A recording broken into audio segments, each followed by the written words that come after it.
I'm Dena Kirkpatrick. I'm from Post, Texas. I train barrel racing futurity horses and run barrels competitively.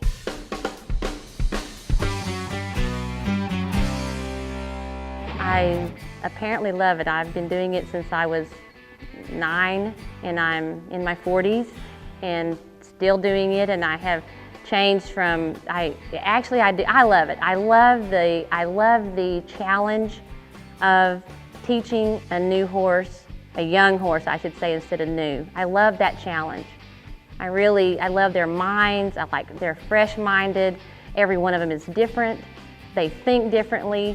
I have a lot of fun figuring out what they're thinking so that I can figure out how to help them do their job. I mean, every day you get up, it's a new battle. If I were going to start with addressing hardships, I would go back to, getting kicked was certainly not fun, but it really wasn't that hard to overcome.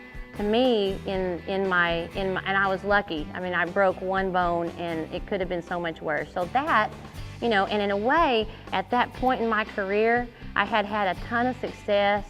I had really had some nice horses. I was getting a little burnout. It was not fun anymore. I had gotten a hold of a group of horses that either I didn't do them right or they just weren't very good. And I really was thinking that I might not want to go to the futurities anymore. And in fact, I had two really nice fillies that year that I only took to 4Ds and rodeos. I owned them, and I just refused to go to futurities because I was tired of it. And got kicked, and I'm not joking. When I realized I wasn't dead, I thought, oh my gosh, when can I get on a horse and when can I go to another futurity? How's that for confidence? It was like instant, oh my gosh, I really don't want to quit. The minute I could not do it, that was all I could think about was doing it. So from then on, really getting over it was just a matter of doing what you have to do to get back on the horse, which I did in about 3 months, and it wasn't it took a little longer so I had to have another surgery, but I couldn't wait to get back to it. So in a way, the accident sort of revived my career, and actually being very fortunate, one of the fillies that I took to the rodeos, I took her to Oklahoma City. I did really well on her at the sweepstakes when she was a futurity horse. I should have been running her in the futurity, not the open. But I owned her, and I decided I didn't want to pay all that late entry fee. I ran her in the sweepstakes. She did really well. I sold her to my friend Lindsay Sears, and her name is Martha.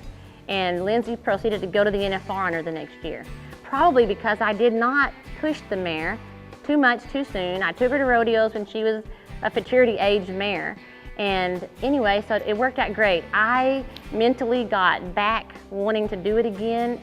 Lindsay was winning on Martha. It couldn't have been planned any better. And I won this World Championship buckle on Willie Nick Barr when he was 5 years old at the AQHA, or American Quarter Horse Association World Show, and it was wonderful. My advice would be, if you can be objective, to step out of yourself, look at what it is you want to do. Like, do you want to train a horse? Do you want to go to the 4Ds right away? And then head in that direction. My advice would be to observe and study a little bit and not just jump off into it without giving it a significant amount of thought. Everybody that wants to run barrels, there is a place that you are going to be the happiest. There is something you're going to be attracted to.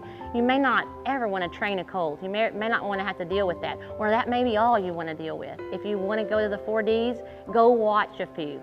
If you're young and want to go to junior rodeos, you should go to some junior rodeos and observe what is exactly going on, and visit with people that are doing well and ask them what it might take to get there. That is the great thing about barrel racing. If you come across the right horse, and I will admit that is not easy. She's the best confirmation horse I'll ever own. You just don't get your hands on horses like these very often. Yeah. She's a once-in-a-lifetime kind of deal. But it happens every day, and when that happens to someone, they will win and beat anybody that comes to the race that day. I don't care how accomplished or how well mounted. And so to me, barrel racing of all things, because like I said, I firmly believe you're as good as what you're riding. And there are wonderful horses that are born that are special. They don't come along often, but when they do and they have the right mix with the rider, then it's unbeatable, and it happens regularly. It keeps improving. For me, being a winner is knowing that you've done the best that you can do, and if it didn't go right, you go home and do something about it and go back again. If I didn't win first, I might have been disappointed, but I didn't let myself feel like a failure from it. And I think you do have to believe in yourself to win. It is such a mental game. But I also don't think that you can expect it every time, because you're just going to set yourself up for some serious disappointment. Nobody wins every time. And so to me, dealing with all of that makes the eventual winners, the ones who can go ride the roller coaster and come out on the end feeling like they've done the best they can do and are happy with where they came out because they did the best they could do along the way.